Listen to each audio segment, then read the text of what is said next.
जय श्री राम दोस्तों, आज के वीडियो में आपका स्वागत है। आज के वीडियो में हम बात करेंगे बाणासुर की कथा के बारे में, जिसमें हम एक राक्षस बाणासुर नाम का, जो कि एक दैत्य होकर के भी भगवान शिव का मुख्य गणों में शामिल हुआ, उस विषय पर चर्चा करेंगे। जानकारी अच्छी लगे तो लाइक करें। चैनल पे पहली बार आए हैं, चैनल को सब्सक्राइब करें, बेल आइकन के बटन को दबाएँ। व्यास जी बोले कि हे सर्वज्ञ सनत कुमार जी, अब आप मुझे बाणासुर की पावन कथा के बारे में सुनाएं। यह सुनकर सनत कुमार जी बोले कि मरीचि के पुत्र कश्यप जी हुए, उनके दक्ष की 13 कन्याएं हुई, जो कि उनकी पत्नी थी। उनमें बड़ी दीति थी, जो उनके दैत्य उत्पन्न हुए। शेष पत्नियों के देवताओं की उत्पत्ति हुई। दीति के हिरण्यकशिपु और हिरण्याक्ष 2 महाबली राक्षस उत्पन्न हुए। उनमें बड़े हिरण्याकशिपु के हलाद, अनुहाद, सहलाद और प्रहलाद 4 पुत्र हुए। में छोटा पुत्र प्रहलाद के बड़ा जितेंद्रिय और विष्णु भक्त विरोचन हुआ, जिसने अपना सिर काटकर दान में इंद्र को दे दिया था। उसका पुत्र बलि भी बड़ा दानी था। उसने वामन भगवान को सारी पृथ्वी दान में दे दी थी। उसका पुत्र महादानी शंकर का भक्त बाणासुर हुआ। उसने तीनों लोकों को जीतकर शोणित नाम की नगरी बसाई। एक समय उस दैत्य ने वाद्य द्वारा शंकर जी को तांडव नृत्य से प्रसन्न किया था। शंकर जी ने दया की दृष्टि की और वरदान मांगने को कहा। उसने भक्तिपूर्वक प्रणाम करके गणों के साथ उनके अपने पास ही निवास मांगा। भक्त वत्सल भगवान शिव उनके पास ही गणों सहित निवास करने लगे। एक समय उस शोणितपुर के पास बहती हुई नदी के तट पर शिव ने लीला की। गान नृत्य हुआ। सभी देवता अप्सराएं आई। फिर जल क्रीड़ा प्रारंभ हुई तो शिव जी ने पार्वती जी को कैलाश से बुलाया। तब अप्सराओं ने विचार किया कि जब तक पार्वती जी नहीं आती, तब तक कोई भी स्त्री यदि शिव के साथ जल क्रीड़ा करेगी तो उसे शिव जी सर्वोत्तम संतरी का पद देंगे। यह विचार कर बाणासुर की पुत्री उषा ने शिव का स्पर्श करने के लिए पार्वती का रूप बनाया। तब तक पार्वती जी वहां आ गई। उन्होंने बाणासुर की पुत्री उषा का भाव जान लिया। तब गिरजा उषा से बोली कि अरे, तूने मेरा स्वरूप क्यों बनाया? अच्छा, तो तू इसी कार्तिक मास में ही ऋतु वाली हो जाएगी और बैसाख शुक्ला द्वादशी की अर्धरात्रि को तुझे सोती हुई के साथ कोई पुरुष संभोग करेगा और फिर तू उसी की पत्नी होगी। यह कहकर पार्वती जी शिव के साथ जल क्रीड़ा में तत्पर हुई और वे वहां से अंत ध्यान हो गए। एक समय बाणासुर ने शिव को प्रसन्न किया। उसने शिवजी से कहा कि प्रभु, आपने मुझे ये 1000 भुजाएं दी है, इनसे मुझे क्या लाभ? बिना युद्ध के इनसे मुझे क्या उपयोग? मैंने यम, कुबेर, इंद्र सभी को जीत लिया। आपको छोड़कर सभी देवता जीत लिए। अब आप भी मुझसे युद्ध करिए। उस समय मेरी भुजाएं शत्रुओं के शस्त्रों से जर्जित होकर पृथ्वी पर गिरेगी, जिससे मेरे मनोरथ पूर्ण होंगे। यह सुनकर शंकर जी क्रोधित होकर बोले कि ए अहंकारी, तुझे धिक्कार है। भक्तवर बलि के कुल में पैदा होकर तुझे यह उचित नहीं है। तू शीघ्र ही अपने अहम की शांति पाएगा। किसी बलवान से अकस्मात तेरा युद्ध होगा और तेरी ये पर्वताकार भुजाएं कट कट कर पृथ्वी पर गिर पड़ेगी। जब तेरी स्थापित शस्त्रशाला में उत्पात होगा, तब जानना कि तेरा दुष्कर समय निकट है। यह सुनकर बाणासुर ने दिव्य पुष्पों से शिवजी का पूजन किया और प्रणाम करके लौट आया।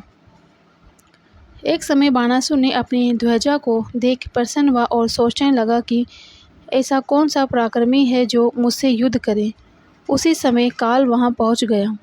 बाणासुर की पुत्री वहां सुंदर वेश में खड़ी थी। बैसाख का महीना था। वह रात्रि में विष्णु का पूजन करती थी। रात्रि को वह गुप्त अंतःपुर में सो रही थी। तब मायावश कृष्ण का पुत्र उसके साथ जबरदस्ती संभोग कर पुनः द्वारका लौट गया। तब अपने को दूषित जान सखियों से अपने शरीर का त्याग करने लगी। इस पर कुष्मान की पुत्री चित्रलेखा ने उषा को पूर्व का वृत्तांत सुनाया। तब तो वह गुप्त पति को प्राप्त करने का उपाय सोचने लगे। तब चित्रलेखा ने एक वस्त्र पर सभी देवता, गंधर्व, सिद्धों, नागों आदि के चित्र बनाए। मनुष्य में उत्तम राम, कृष्ण, अनिरुद्ध, प्रद्युम्न के सुंदर चित्र भी खींचे। तब अनिरुद्ध के चित्र को देखकर उषा लज्जित हो गई।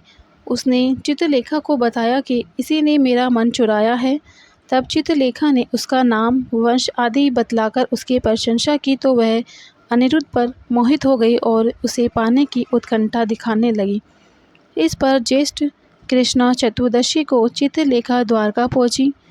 चित्रलेखा ने योग द्वारा अंधकार करके अनिरुद्ध को शैया सहित उठा लिया।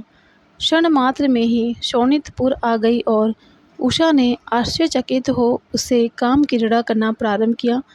त्यों ही इसकी जानकारी सबको हो गई। द्वारपालों ने यह सूचना बाणासुर को दे दी। कन्या का यह दूषण कर्म देख बाणासुर को महान आश्चर्य हुआ। इसके पश्चात बाणासुर ने वहां जाकर अनिरुद्ध को देखा और क्रोध करके उस लीला युक्त अपूर्व सुंदर पुरुष से बोला, तूने मेरी पुत्री को दूषित किया है, तू युद्ध को तैयार हो जा। उसने सैनिकों को आदेश दिया, वह अनिरुद्ध को पकड़कर बाहर लाए। तब अनिरुद्ध उन्हें सबको मारकर पुनः उषा के पास अंतःपुर में चला गया। बाणासुर ने कुशल मंत्री युद्ध प्रवीण कुष्मांड को युद्ध करने के लिए भेजा। अनिरुद्ध शिव से रक्षित था।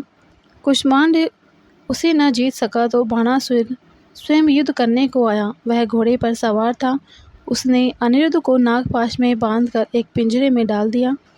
फिर क्रोधित हो उसका सिर काटने को तैयार हुआ और बोला, इसने मेरे कुल को दूषित किया है, बलात्कार का यही फल मैं इसे दूंगा। तब आकाशवाणी हुई, हे बाणासुर, तुम शिव भक्त हो, तुम क्रोधित मत हो। शिवजी सबके ईश्वर है, नहीं तो तुम्हारा सर्वनाश कर देंगे। यह सुनकर वह शांत हो गया। रात्रि में अनिरुद्ध ने दुर्गा माँ से वंदना की। उन्होंने प्रकट हो उसका पिंजरा काट दिया। उसने अनिरुद्ध को बंधन मुक्त कर दिया।